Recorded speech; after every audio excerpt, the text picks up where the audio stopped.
Historically, what we do see is that there's not a lot of people that understand the mental health of BIPOC folks in general and the different systemic and systematic factors that go into that, and how a lot of the criteria that we have in the presentation of neurodivergence might be different in groups that are minoritized in this country because of masking, the stigma that we have in our communities. Hey, it's your host, Dr. Janice Castro.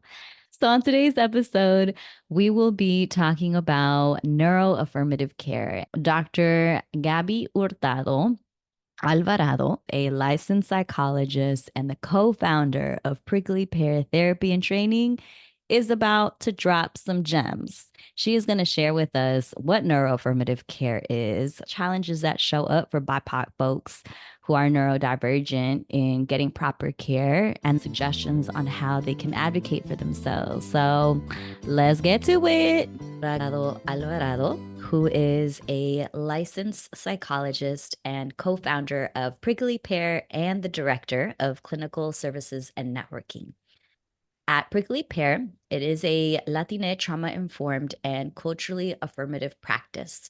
Prickly Pear Therapy and Training, led by Doctors Serrata and Hurtado, is a bilingual Spanish and English and bicultural mental health practice located in Austin, Texas.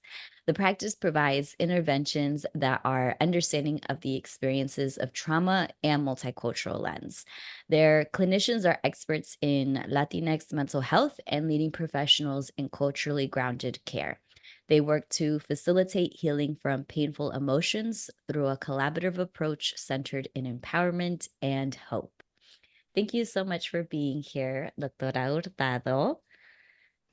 Thank you, Janice. It's great to see you and share your space. So we're grateful to be here. So, I want to start off with our first question. If you could explain what is neuroaffirmative care and how is it different from what someone would expect, like in a regular therapy session, or understanding how does it focus on supporting people with ADHD? First of all, I want to say I'm grateful that we're having this conversation because this is a term that in our field is getting a lot of traction.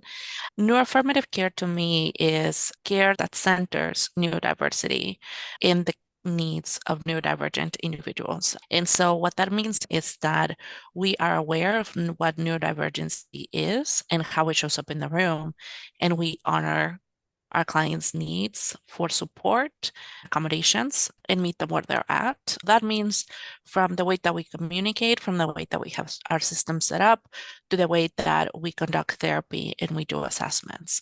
A lot of our therapies, interventions, modalities, and systems were designed by and for neurotypical people. Because those systems are not designed for neurodivergent folks, a lot of us don't have training in this different approach and conceptualization. I like to think of neuroaffirmative care as a framework to understand who our clients are when they're meeting with us, that goes above and beyond a diagnosis related to the processing of information, academic performance, some of the very stereotypical ways that we think about ADHD. Now we know that neurodivergence, be it through ADHD, autism, learning differences, all those things, are different neurotypes, which means that our brain processes information in a particular way. This framework understands that and meets the client there and supports them showing up authentically without that emphasis on diagnosement and treatment. When we're talking about interventions, we're talking about supports, and that support, how to advocate for our clients and our clients for themselves, and what are and how our systems support that process. For some clients, that might mean processing their diagnosis and their understanding of themselves. For some other clients, might be getting to that point of diagnosis and understanding of their experiences in the context of neurodivergence and how it shows up now. And for some other folks, that might also mean working through a disability lens of what are the supports that we need, what are our ableist beliefs, and how does that interfere with us taking care of ourselves and showing up authentically. Finally, I think for a lot of folks, that might also mean understanding masking behaviors, understanding how that is a coping and protective mechanism, and what are some of the ways in which we can start to understand ourselves and who we are again authentically, so that we can live a life that is connected to the things that we want and that are actually joyful to us, above and beyond some of those things like academic performance, work performance, and achievement.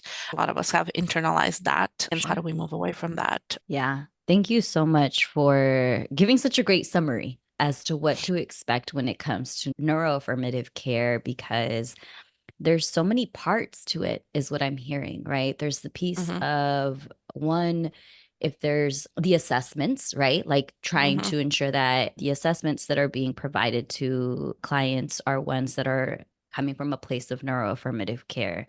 And then if you're in therapy, having a space to process the diagnosis and what does that mean? And also the intersecting identities that come with that, especially when you brought up the ableism that is so internalized in all of us. And then what does this look like in terms of accommodations moving forward, whether it's at work, school, wherever it is that it's being needed?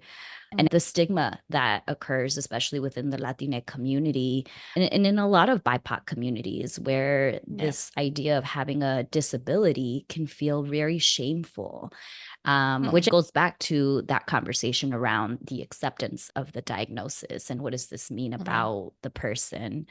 So, with the next question, what challenges do BIPOC neurodivergent adults face in getting proper care? And how does this neuroaffirmative approach make it easier for BIPOC adults to get care so that they really get their needs met? There's several layers to the challenges that we see. There's not a lot of training on neuroaffirmative care. Our Yeah. understanding of disability, our understanding of ADHD, some of the ways that we're teaching, they're not applicable for the communities that we're serving. So one of the things that folks are facing is that they might encounter providers that don't understand neuroaffirmative care. Hmm. Historically, what we do see is that there's not a lot of people that understand the mental health of BIPOC folks in general and the Yeah. different systemic and systematic factors that go into that, and how a lot of the criteria that we have in the presentation of neurodivergence might be different in groups that are minoritized in this country Yeah. because of masking, the stigma that we have in our communities, right? And it might be a hard conversation to bring up. So there's those two parallels happening with the intersection of the identity of folks that are neurodivergent and also belong to a BIPOC community. So Latinx, Yeah. Black folks, Indigenous folks. And on top of that, if you're not an English speaker, Mm. then there's another layer where not only do we not have enough providers to provide services in the language that people need, and we could do therapy in English, but we know that the way that we process emotion, the way that we describe our experiences, it's linked to the language that we use. So we're not able to talk about the experiences that we had, and this holds also for assessment. If we're not able to talk about those experiences in the context that we learned them and be able to process that in our language, we might not really get the full understanding that we're seeking. And that reminds me of the project that we did around language justice, right? Mhm. And we saw this often. And then we have I think the other aspect of in assessment, we don't have measures that address the needs of BIPOC communities, and those might have different biases or gaps that might not be reflective of our communities. Those are the first three that I can think of that are big barriers. And Yeah. now if we add that therapy services, assessment services can be inaccessible in that it is hard to find a provider that fits these different characteristics. Like for where do I find them? What should I be looking for? How do I know to trust them? That can be hard to navigate that system. And if you are using your insurance, if you don't understand how insurance works or the limitations of coverage around insurance, that is also another significant barrier for accessing therapy and assessment services or any other mental health services at various levels of care. There's there's quite a few things, and they might hit people differently depending on what they are in those intersections. Yeah, thank you so much for explaining that because you bring up so many layers. I appreciate how you brought up it's really challenging within the BIPOC community to access resources. When we think about language, access to resources in their language, insurance, and then I think about how historically our communities of color have trust issues with the healthcare system, and rightfully so. So, given the history around people of color being tested on, there wasn't a lot of ethics around medical treatment and the discrimination and racism that exists. Sometimes people get dismissed for their symptoms and overlooked Mhm. because of stereotypes. And with ADHD testing with kids, they get overlooked. And unless your parent has the time and energy to advocate for their child. If you're Right. coming from a low income community, parents are working 1 to 2 jobs and don't have the time to think about what more can I do for my child beyond Right. trying to maybe help them with their homeworks. When we think of IEPs, that is a monster of a task for parents, right? Especially if you're not Yeah. from here, didn't attend school here. Trying to understand the public school system and how assessment works and the delays for assessment in schools. Everybody's trying to do the best they can, and they're very overwhelmed systems. When you were talking about kids that go underdiagnosed because they don't get seen, we see that frequently with ADHD. Some people don't know what the presentation looks like in kids, especially minoritized kids that may have a lot of structure because of safety concerns. Mm. They might not present in the ways we think of hyperactivity, this outwardly high energy presentation. It might be an internal process. Inattentive ADHD symptoms might be protective towards other stuff that is happening. They're not necessarily problematic at one point, but they might cause challenges later on, or the presentation might change with the demands they encounter in their environment. So that intersection, and with that, misdiagnosis Mm. is such a problem for our community. When you learn about that in grad school, I remember thinking, this must not happen as much anymore, right? Then you enter community mental health settings and start working with clients, and you start seeing it all the time. Right now, especially doing assessments more frequently, I'm seeing at least a couple times a month where somebody's coming in because they need support and they have this diagnosis that just simply doesn't fit. Our folks are getting diagnosed with diagnoses that not only they're not fit, but they tend to be a specific type of diagnosis without a strong justification for it because of the way we talk about experiences or emotions, and they simply don't translate to English. People might be alarmed when they see elevations in certain scales and then attribute it to the name of that scale and not necessarily to the big clinical picture based on the Yeah. history of clients, since that happens often. And some of those diagnoses carry more stigma in our communities or less understanding for sure.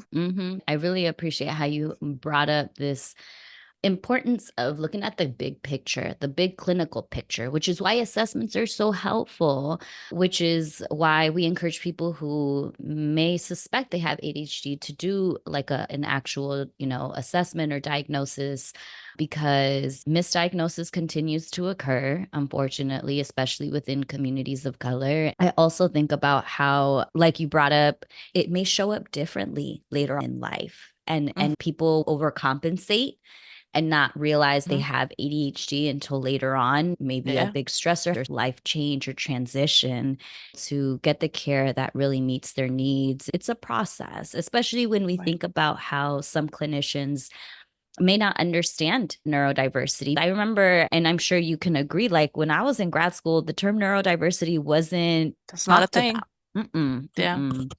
So thank you so much for highlighting those points. It leads me to my next question. Any tips for BIPOC adults with ADHD on how they can advocate for themselves and find therapists or psychological assessment psychologists who understand and Mhm. support them? Yeah. So the big takeaway, having a conversation with the provider, schedule a consultation with them, shop around, talk about their training and understanding of neurodiversity. How do they practice neuroaffirmative care in their session? You can ask them about the structure and the expectations of therapy, of assessment, so that you know what to look forward to in the work with them. And then what is it that their style is in therapy? Is it collaborative, more skills-based combination, so that you can see what fits you. Therapy or mental health services are not for everybody. Not everybody likes like certain approaches. So having those conversations with people and that you're allowed to shop around is important. And you are allowed to ask questions during that consultation.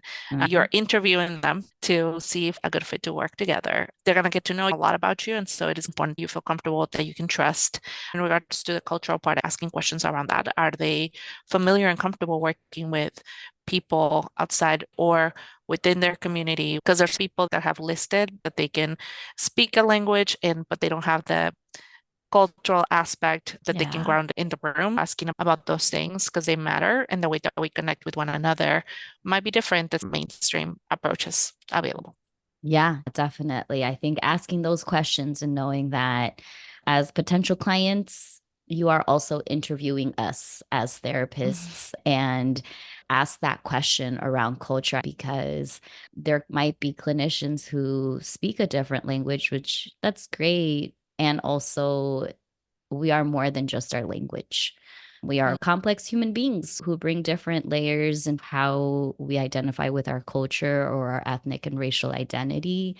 And that can play a big piece in the room. And like you said, if we're sharing about our lives and being vulnerable, we want it to be somebody we feel safe and comfortable to trust with that information.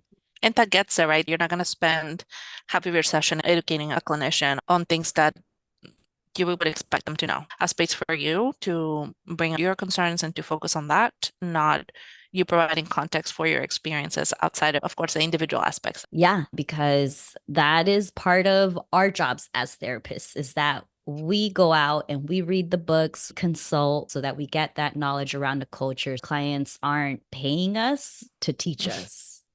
Right. So yes, asking those questions is integral to a good fit.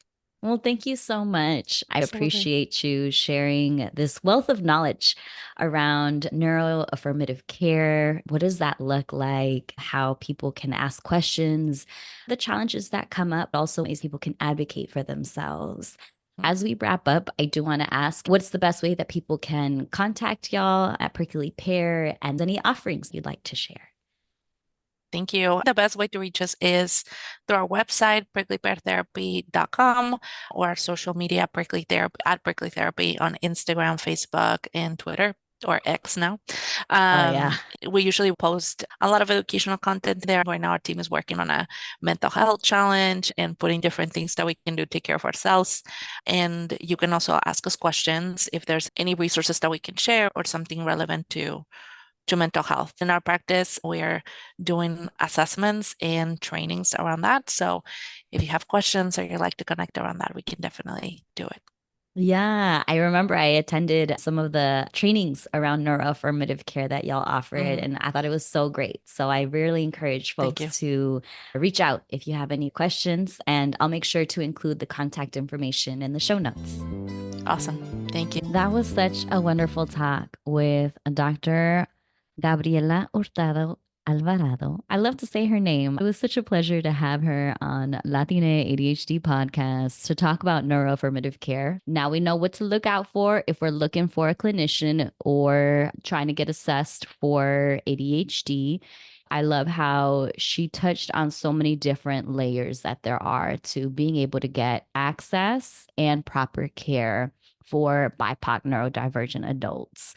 And while I was so happy, so happy that I was able to bring her on, as her and I are both psychologists in the field, I also recognize that it is important for y'all to know that this episode and this podcast is not a replacement for therapy. Thank you and enjoy the rest of your day.